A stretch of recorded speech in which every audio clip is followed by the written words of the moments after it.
Bonjour, chers amis. Je m'appelle Magic Jack.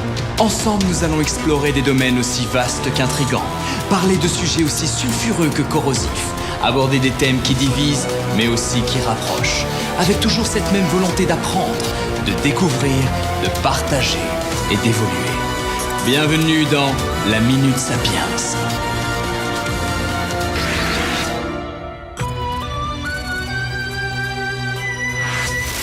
Ce qui est affirmé sans preuve peut être nié sans preuve, disait Euclide. C'est sans doute vrai. On le sent bien quand c'est sans doute vrai. Mais il y a cette chose que disait saint Augustin. Qu'est-ce donc que le temps ?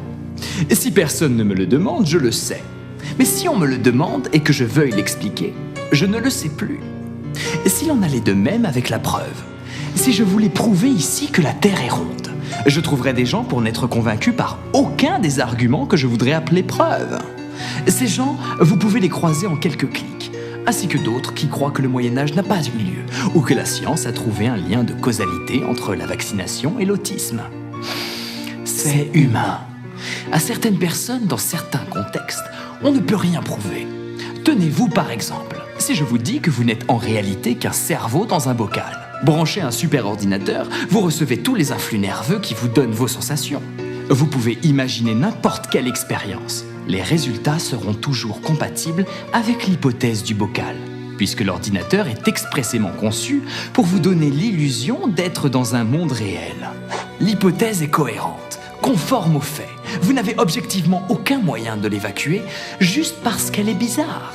La physique quantique a des hypothèses bizarres que nous acceptons. Alors, une affirmation extraordinaire requiert des preuves plus qu'ordinaires, disait Carl Sagan.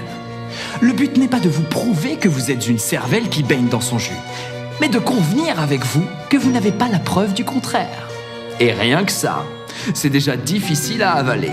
Oh, j'en vois certains là, qui veulent protester, qui ne sont pas d'accord. Et pourtant personne ne vous prouvera jamais que le monde réel et les gens autour de vous existent.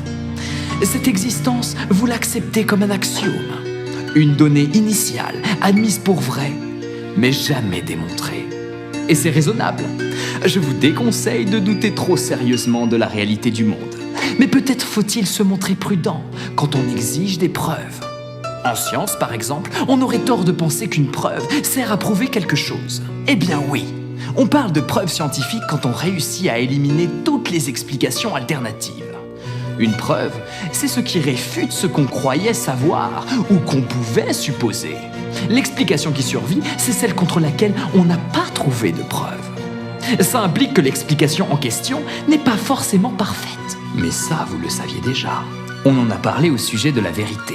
Dans la vie de tous les jours, et même dans les laboratoires de pointe, on s'arrange avec ce qu'on sait, tout en acceptant qu'on n'a pas forcément la preuve totalement, complètement, ultimement définitive. Cela ne veut pas dire que la preuve est inutile. Au contraire, prenez l'habitude de demander des preuves lorsque les gens prétendent savoir quelque chose. Surtout quand ils se permettent de vendre des produits, des livres ou des conseils. On n'est jamais trop prudent. Demandez toujours des preuves. La preuve est la politesse élémentaire qu'on se doit, disait Paul Valéry. Cependant, pour les petites choses de la vie, nous fonctionnons en tenant pour vrai ce qui est le plus vraisemblable, sans courir après les preuves. C'est un peu le principe de la présomption d'innocence. Quand on a de bonnes raisons de supposer X et aucune preuve que X est faux, alors on s'autorise à tenir X pour vrai et à agir en conséquence. Mais tout le monde devrait faire cela en gardant active une petite clause, une note en bas de page dans le contrat qui dit « jusqu'à preuve du contraire ». Que